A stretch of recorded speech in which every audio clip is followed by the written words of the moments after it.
Welcome to LFFL Primetime, everything you need to know about the LFFL in about 10 minutes. So let's get cranking with the original league. We had a lot of things in doubt last night, and ended up with a couple of pretty close games coming out of this thing. I was able to take care of Greg by a significant margin. Bill, a big score, the high score of the week, actually, in beating Matt, keeping in the playoff mix right there. We have Eric, a slim 3-point win over Andy. It's actually the identical score to their Super Bowl, just reversed. Miles, a 13-point win over Phil. Josh, a 15-point win over Todd. So, what do these results mean? Man, look at these playoff standings. They are tight. Eric leads the way at 8-2, looking good for that bye week. Now, 2 games up on the third place team. Greg at 7-3 is in the bye position right now, just 1 game up on Phil and Andy, but he is also trailing them in points scored. So, in the event that we get to that place, Greg's points scored is not as strong as their points scored. Miles at 5-5 sits in the one of the wild card spots. We have a 5-team logjam for the other wild card spot. Bill, myself, Josh, 4-team. Bill, myself, Josh, and Matt all tied for that spot. Points scored very similar here. This is going to be a fun race to the finish in this place. Todd at 2-8, probably getting pretty close to out at this point. Would definitely need to win out to have any chance of these playoffs. Week 9 in the LFFL, we have Eric 8-2 taking on Matt at 4-6. Matt handed Eric one of only 2 losses on the season in week 5, 117-95. The only time Eric has scored less than 122 points on the season was that week against Matt. So, can he get more points this week? Matt has now won 3 straight against Eric and holds a 30-26 series lead there. Andy at 6-4 taking on Todd at 2-8. Andy beat Todd significantly in week 4, but Todd does hold the slim 17-16 series lead. These two teams have actually split their season series the last 5 seasons. Can Todd make that happen again? Split this year and get the win. Miles at 5-5, taking on Josh at 4-6, a huge game with playoff implications, especially for our defending champion, who currently sits on the outside of the playoffs right now. It's the first of 2 meetings between these two that will occur over the next 4 weeks. So, very potentially, playoffs could come down to a matchup between these two right here. Josh leads the all-time series 4-2. Bill, 4-6, taking on my team at 4-6. Bill absolutely destroyed me back in week 3 as I started the season on a big-time losing streak. I hold a career 19-15 lead in the series. LFFL primetime matchup, the only one here to pick. The Kaufman brothers are doing battle this week. Phil sitting at 6-4, Greg sitting at 7-3. As I told you, Greg currently sits in the bye week position, but a win here by Phil puts him back into the bye week position. Phil crushed Greg, 176-85 in week 3. They're second in Phil. Oops, I spelled his name wrong. Second in scoring for Phil, 4th in scoring for Greg. So these two teams have had a pretty strong season. Greg does hold the 19-18 lead in the series, and Fantrax does like Greg to pull the win out, even though Phil currently, more points scored on the season, does like Greg this week. Now, LFFL 2, Eric and Andy continue to pull away from this league. Andy ends up with the win over the Marrows by 7 points. Eric ends up with a 55-37 win over Todd. Other action. Bill beats Sean. We have Greg beating Phil, and we have Miles beating myself. But look at what we got in the standings. Andy moves to 9-1 after his win. Eric moves to 8-2. These two teams are the only teams to crest 600 points on the season as well. They are looking strong. Are we coming down to a 2-man battle? I don't know. Miles at 6-4 holds out some hope there. Phil, Greg, both at 5-5. Bill, Todd at 4-6, and the rest of these teams are also rants. Let's be honest. Sean, myself, Matt, we're all planning for next year. Get those trade offers in because I think we're not to the trade deadline yet. This week, Andy taking on my sorry squadron. We have Greg taking on Miles. Eric takes on the Merrill brothers. Bill taking on Phil. Sean taking on Todd. With both Andy and Eric facing the 9th and 10th teams in the league, they have opportunities to create some even more space right now. LFFL 3, Greg hangs on to beat Todd and pull into the position for the bye week along with Todd. 88-85 win for Greg. It was tight. But Greg held on for the win last night. Other close action, I held on for a 2-point win over Andy. Matt Brennan, a big win over Miles. Sean, a big win over Nate. We had Rise of the Hurts. That would be Eric, the win over Matt Merrill. And Phil goes down to Bill, who posts the high score of the week. Looking at your standings, Todd and Greg are now tied at 8-2 for those 2 bye weeks. However, I am lurking at 7-3 with more points scored than the both of them. Eric, behind me, even more points scored than me, but he is 6-4 along with Bill and Miles. Those are your current playoff teams if they ended today. Matt Brennan and Phil hanging on there at 5-5 with hope. 3-7, and this league is likely done with a 12-team league and only 6 in the playoffs. But win out and see what happens for Sean and Andy. Matt Merrill can safely say is out at 2-8, Nate at 1-9. This week, we have my team taking on Matt Brennan, Phil taking on Andy. We have Eric taking on Nate, Matt taking on Todd, Bill taking on Miles, and Greg taking on Sean.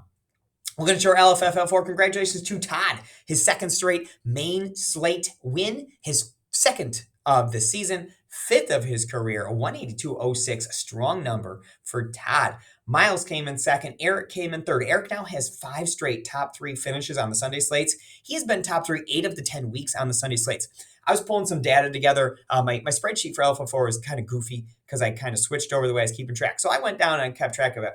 Nobody in the history of this league has more top 3 finishes than Eric across all 6. This will be the 7th season. Across all 7 seasons, Eric, the most top 3 finishes of anyone in this league. Very cool stuff. LFF4.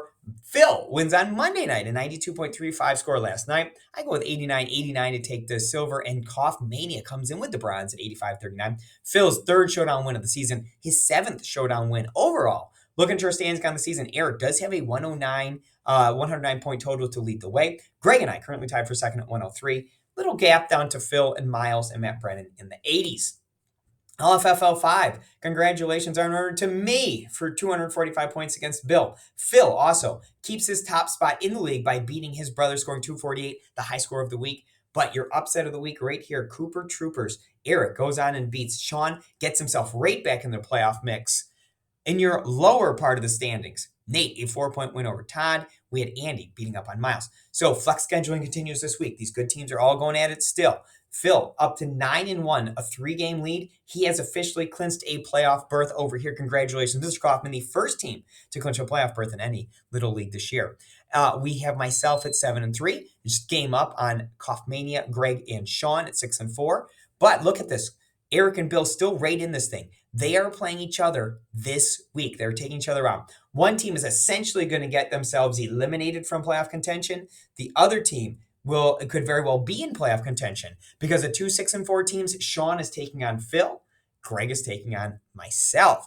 So it's an elimination game for one of them, though. One of them will be out of the playoffs after facing each other. Miles at 4-6, Andy at 4-6, already out of the playoffs. Nate and Todd also suffering the same fate. LFFL 6, congratulations to Nate, 147.9 points. The high score of the week moves himself into the August lead. Matt, Brennan, and Greg also pick up additional monthly leads in June and July. And what that does is it moves them further ahead of everybody else. They're 1-2 last week. That lead has grown. Greg is now at 3.6. Matt Brennan is 4.6. Phil is at 5.6. Can anybody close the gap? Maybe. We got to get through these bye weeks, see how these affect the standings. But Greg and Matt Brennan looking like 2 strongest teams at this point. LFFL 7, sorry, Greg. After leading in 6, he has been eliminated in 7. He actually texted me, said he's been having close calls for a few weeks. He figured this was probably coming soon enough. Sure enough, at 135, he is your elimination this week, joins the previously eliminated teams. That means we are down to Phil, Thomas, Nate, Eric, and Bill as the only teams available to win this title. LFFL 8, look at this score by Greg over here. He is just ping-ponging these leads. 235.3 represents the 5th highest score of all time. 4 of those scores have happened in this season. It has been a high-scoring season. Greg moves within 23 points of me for the lead. I do maintain my lead. Matt Brennan also draws closer to me in 3rd place. In LFFL 9, we are upset crazy over here. Greg goes down to Todd in this one. Never really got enough going.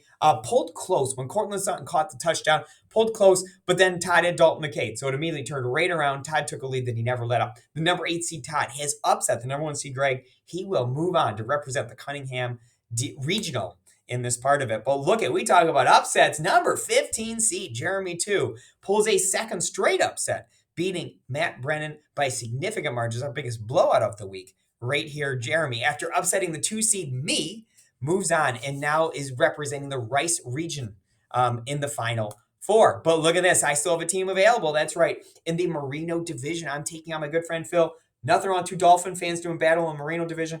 I'm lucky enough to come out on top. Phil, a score that would have won multiple matchups. Not good enough in this one as I put up the high score of the week. I do move on in the Merino regional. It's the 6th seed. And guess what? My 6th seed is the highest advancing team because the closest game of the week was over here in the Sanders regional. Bill hangs on to beat Eric. Boy, this one, with about 3 minutes to go in the game, the Bills got the ball back and they started feeding James Cook. If that series doesn't happen, Eric wins this game. But James Cook at one point gets the ball. I don't know if you guys watched the play around midfield. He gets the ball right, fumbles the ball. The ball bounces right back up to him and he gains 40 yards. If James Cook loses that fumble, Eric wins this game. This thing was right down to the wire, but Bill, the number 12 seed, Bill 1 moves on. So look at this ridiculous Final Four this year. We have an 8-12 game and we have a 6-15 game. Very impressive stuff. So Todd, Bill, Jeremy have never won this league. I was lucky enough to win it a couple of years ago. So will we have a new winner or will I go down to defeat? Will I be able to advance and win my second one? So fun times. You are allowed one move. Todd, Bill, myself, Jeremy, all allowed one move this week. If you'd like to make another move, please do so. What an awesome week, man. We have had this football's been fun this year. A lot of fun games. Obviously not last night for the Bills fans, but a lot of fun games this year. It's been a lot of fun. So good luck this week. Please get in those DraftKings competitions, and I will talk to you soon with your updates from next week 11. We are already at week 11. Talk to you soon.